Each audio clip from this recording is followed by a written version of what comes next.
Greetings and welcome to week 3 of Business 365 Creativity and Innovation. This week's readings are on innovation barriers in the United States and innovation. Just a note, our text is Closing the Innovation Gap by Judy Estrin. In going through the readings for this week, I am recalled to the fact that most authors have an agenda. Judy Estrin has an agenda. It is okay for an author to have an agenda. It is important for the reader to recognize the agenda and understand when arguments are supported by evidence or argument, and when they are simply opinions. We're in a classroom. That means that we need to deal with the fundamentals that will help us in our business. And the fundamentals that will help us are based upon. Everyone has an agenda. It's okay to have an agenda. But you need to recognize these so that you can make your choice on your opinions regarding policy, your opinions regarding politicians, based upon evidence and data, so that the results that you achieve are the results that you expect and the results that you desire. It's unfortunate, very often agendas confuse hyperbole for hypothesis. The two are very different. One is based upon words, one may sound good, but the other is based upon evidence, based upon behavior in the world in which we live, and based upon empirical analysis of the facts and observations regarding cause and effect. It is extremely important not to confuse hyperbole for hypothesis, because the road to hell is indeed paved with good intentions. I had a wise older gentleman who worked for me once at Ford Motor Company, and upon his desk was posted a printout from the laser printer in the office, and what it said was, "Without data, you're just another opinion." What Chet Safani was saying was that I will listen to you if you provide me with data. Otherwise, I have no way to tell your verbal expression from another's verbal expression. I have no capability of making a value judgment in terms of priorities or in terms of the qualitative outcomes. So this brings up the question, and it's frankly never addressed by Ms. Estrin, of what is innovation? Well, we define that, and she's defined that, but how do you measure it? How do you measure innovation? How do you get to the level of data rather than merely opinion? According to the World Intellectual Property Organization, patents are generally accepted as a surrogate for innovation. Okay, so we have a measure. It's not perfect. After all, it can only measure what is patented. Is everything of importance patented? Of course not. The formula for Coca-Cola is not patented. Why is it not patented? Because the protection of patents are limited in time. Coca-Cola has been around since the 19th century.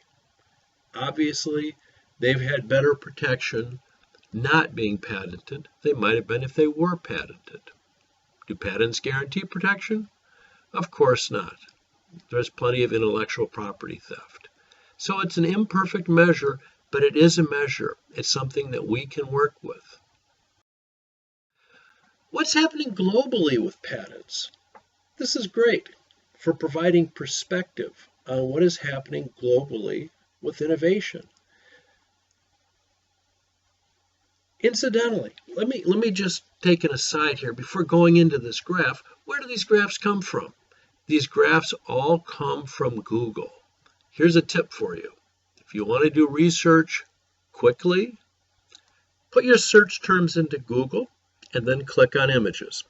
This will present you with graphics, tables, charts, plenty of data, the veracity and credibility of which you can then proceed to analyze. And I urge you to analyze these because everyone has an agenda. It's okay to have an agenda, but as a reader, as a student, as a voter, you need to understand what that perspective and that filter is. So all of this information came from by way of Google. It took me approximately, I would say, 3 hours to put this presentation together. This is an indication of what you can achieve in a fraction of that time. So, what is happening globally with innovation? Well, worldwide, since 1883, you can see that the number of annual patent filings has increased to right around 2 million. That was as of 2010. Cumulative patent filings are around 70 million. Think about that. 70 million patent filings since about 1883. There's peaks and troughs. As you'd expect, there weren't an awful lot of filings during World War II. But it's been a pretty consistent exponential trend.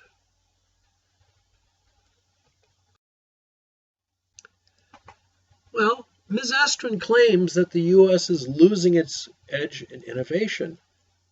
That makes a rather critical assumption. Did the United States ever have a lead to lose? I was surprised to find out that the answer was no. Based upon patent filings, the U.S.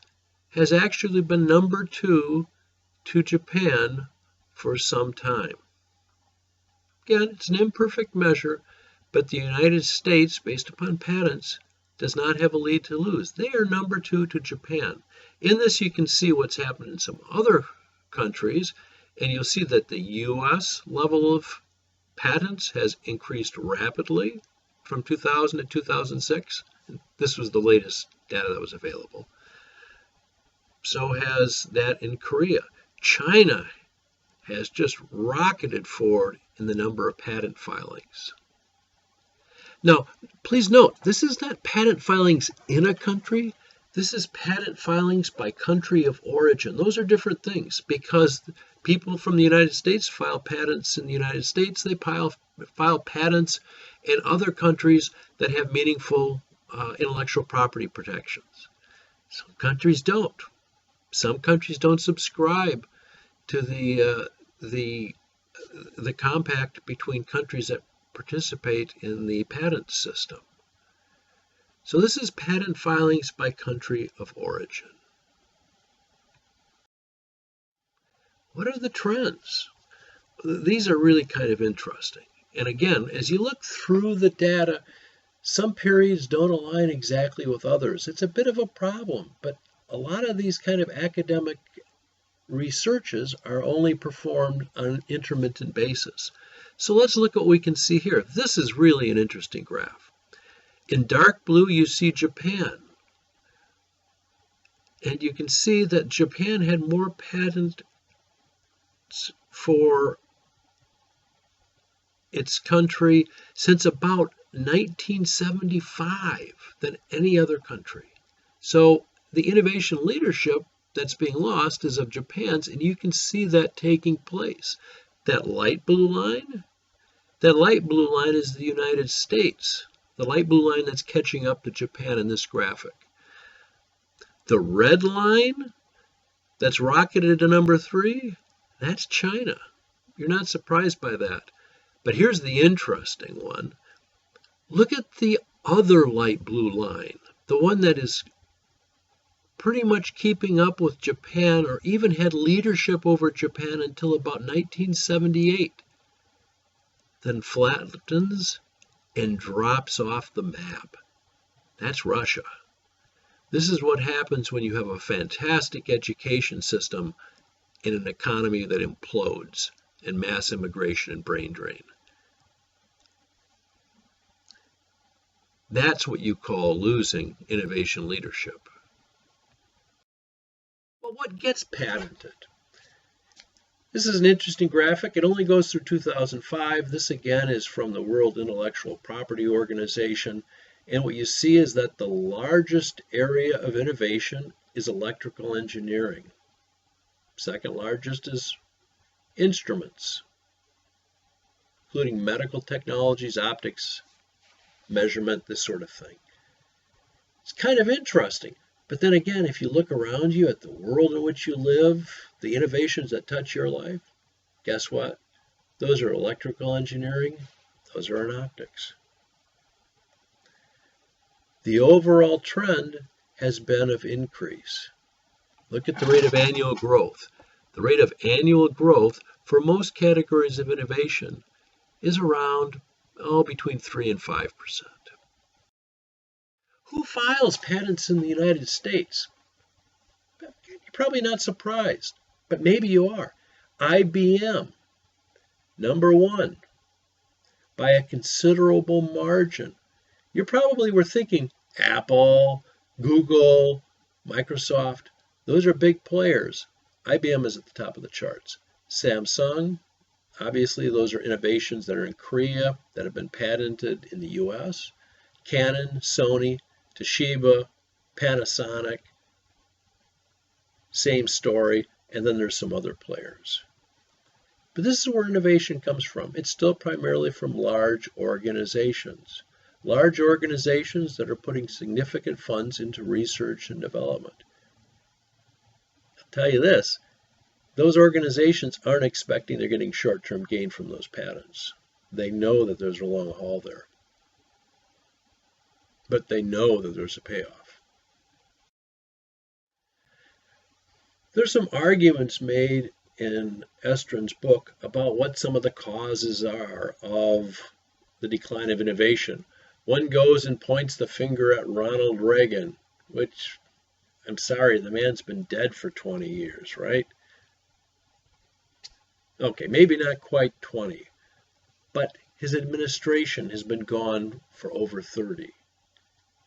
And guess what?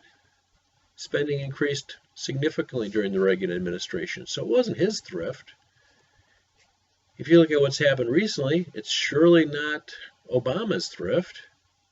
So federal theft is probably not the problem. Well, where's all those dollars being spent? Yeah. Social Security, Medicare and health. Well, Medicare may be a source of funding for innovation. Basic science doesn't get an awful lot of funds. It gets kind of squeezed out. That might be a problem. There's a fair amount of money into education, energy and the environment. There's a ton of money that goes into the military. But it's probably less than you thought. It's only 16% of total federal spending.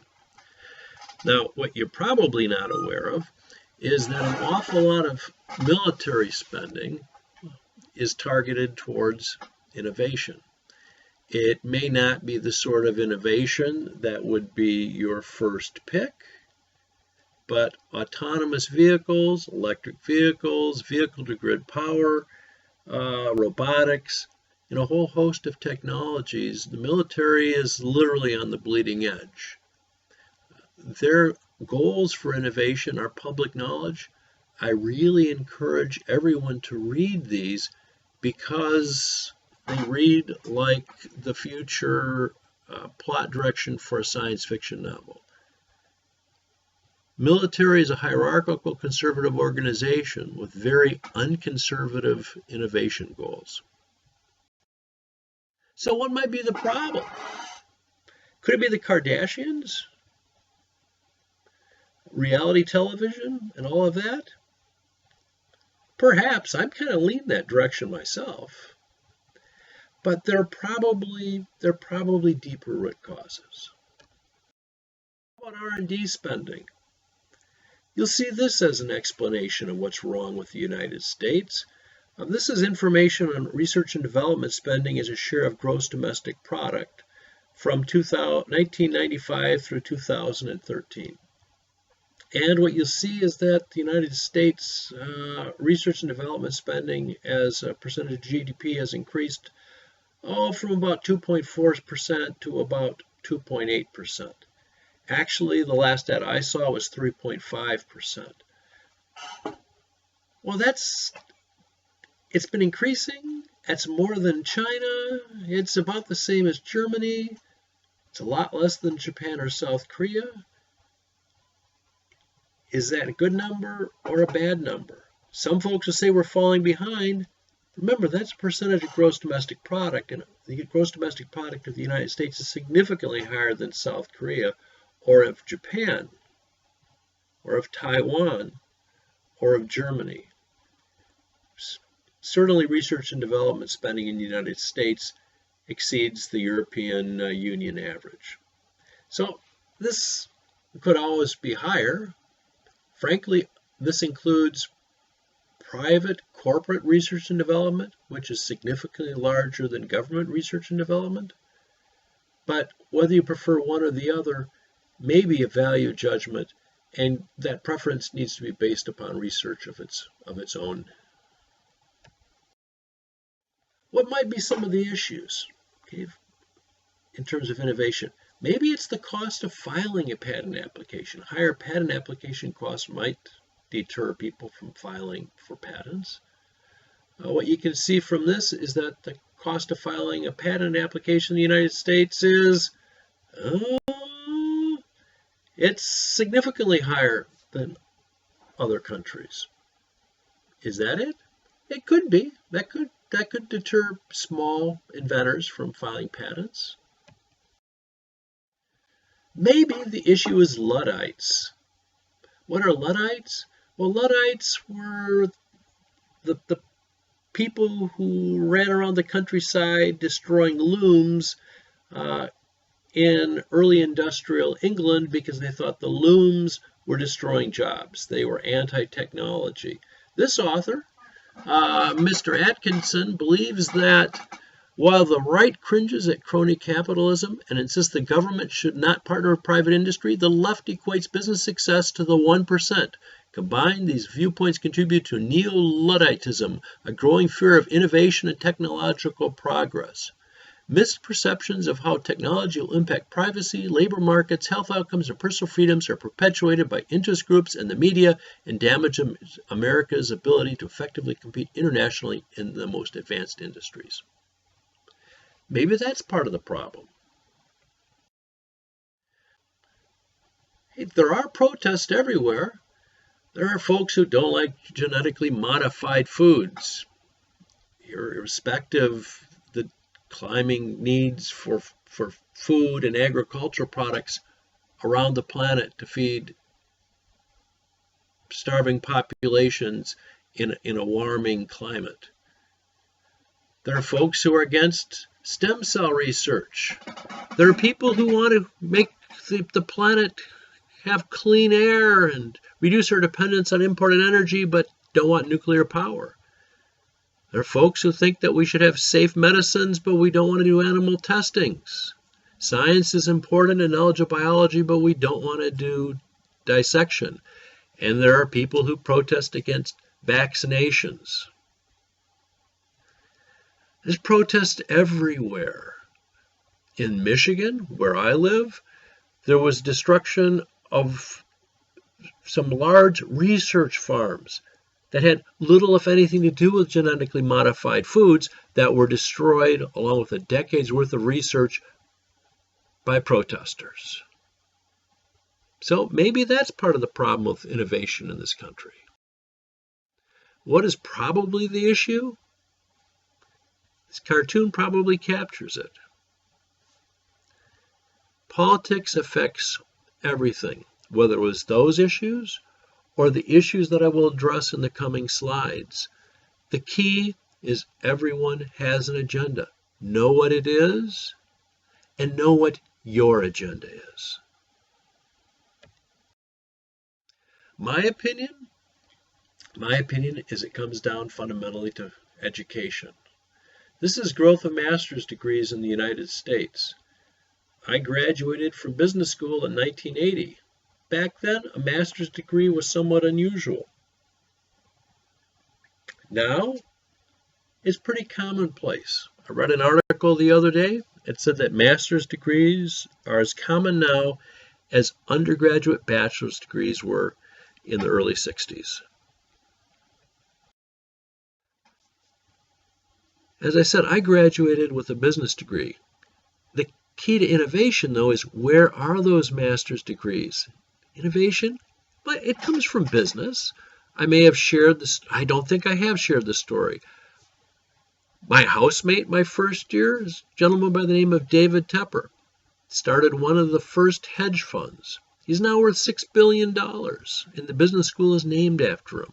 He innovated a hedge fund. Okay, that's innovation. Most business, education, health professions, and public administration are not focused on the sort of innovation that translates into patents or the sorts of innovations and creativity that we are talking about. To that, you're into engineering, computer sciences, and the hard sciences, biology, physics, and so on. Those make up a very small percentage of the master's degrees which are issued in the United States. So look at those engineering graduates. Okay? This includes undergraduates. The U.S. is that dark blue line. For a very long time, there were more engineering graduates from the United States than other colleges across the planet. You can see from this that China has overtaken the United States for a number of engineering graduates, and that took place way back in 2005. I'm afraid I don't have more current data, I'm sorry. India has also been catching up. And let's keep in mind that there are a fair share of foreign transfer students included, even in those U.S. numbers.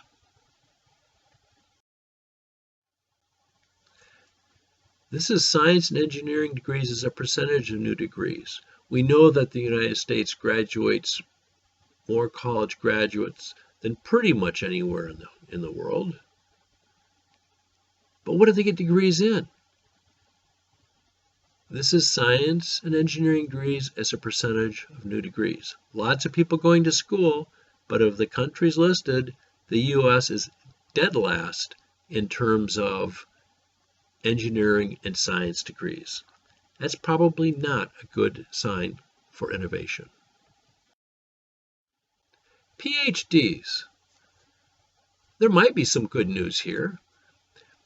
The U.S. graduates twice as many science PhDs as Germany, over twice as many engineering PhDs as Japan, probably as many PhDs in total as almost the rest of the world combined. Maybe there's some good news in that. The thing is, though, that the U.S. has a lot larger population than Germany or the United Kingdom or Japan or Korea. And this gets back to the fact that as a function of all the graduates, science and engineering is not what American graduates tend to go into, A, and B, these are graduates and advanced degrees, including individuals from other countries. If you have been in a graduate program in an American university, you know that a significant share of those graduates may intend to return to their country of origin.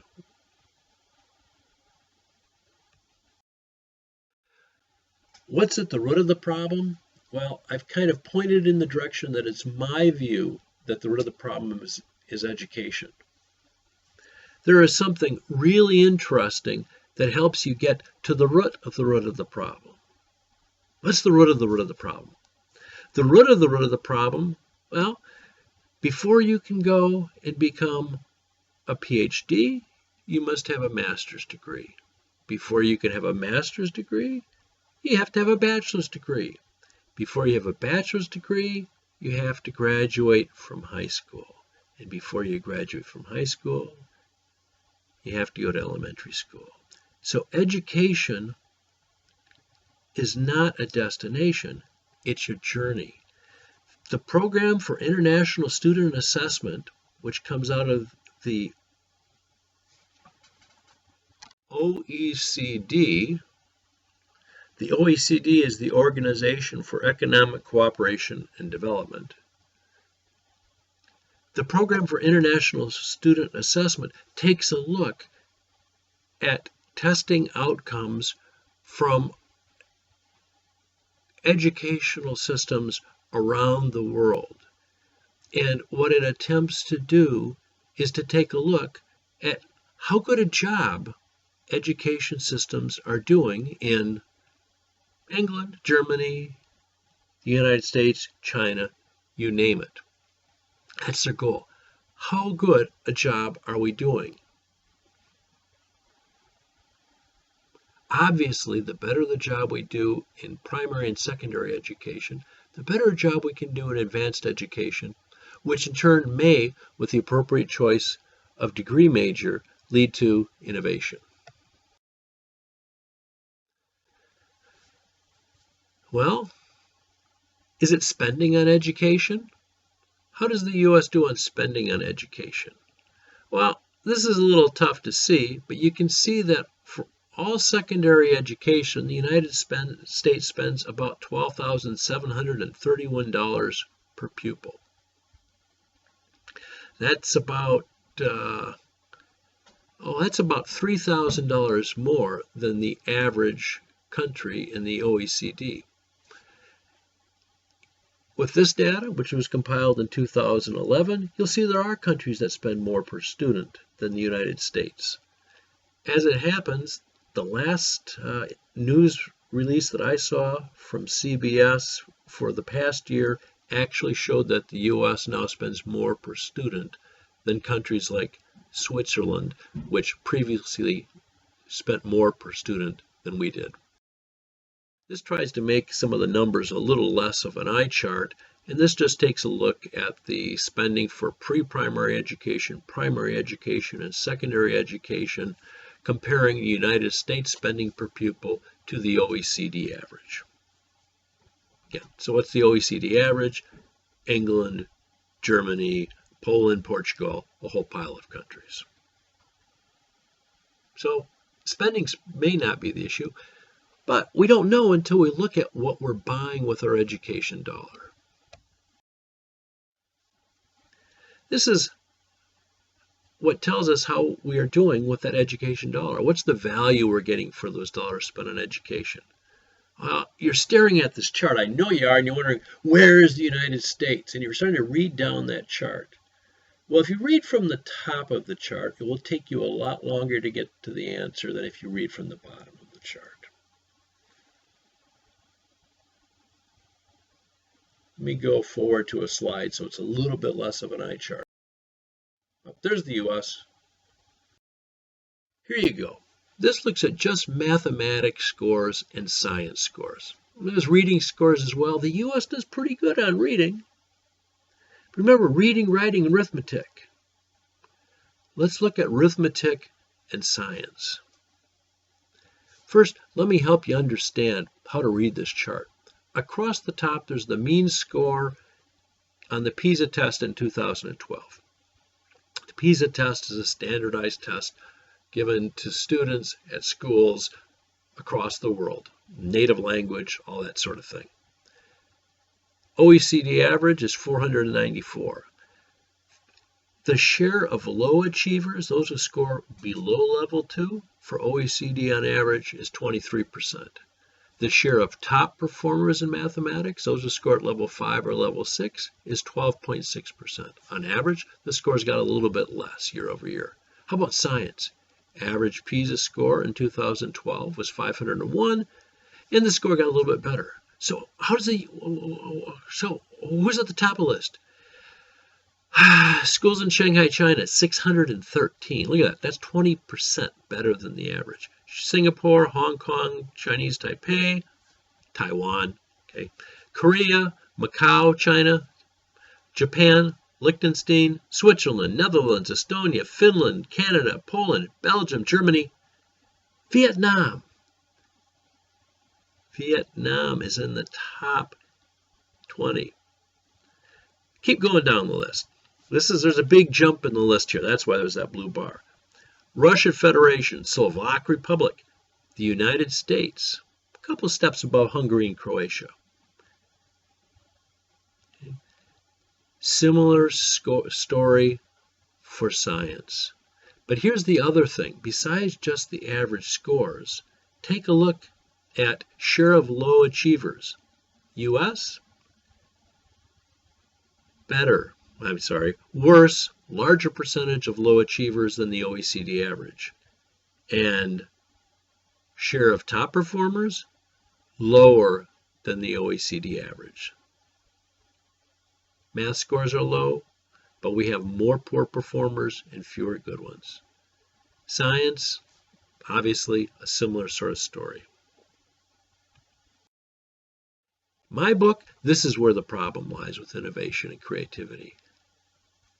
It's not spending enough money in government. It's not some of those things that are pointed at Estrin, because none of what is discussed in the book gets to the root cause of innovation and creativity. You can throw all the money at it you want, but if you don't have the education and the skills to apply the tools of innovation and creativity, you're not going to get the product that you seek. What's the point of all these slides? The point is, the truth is out there. Trust no one. Everyone has an agenda. The truth is out there, but it has to be found. Without data, you're just another opinion. Take that to heart. Get the data, get the facts, do your searches on Google, find the tables. The truth is out there. I look forward to week 4. Have a great week.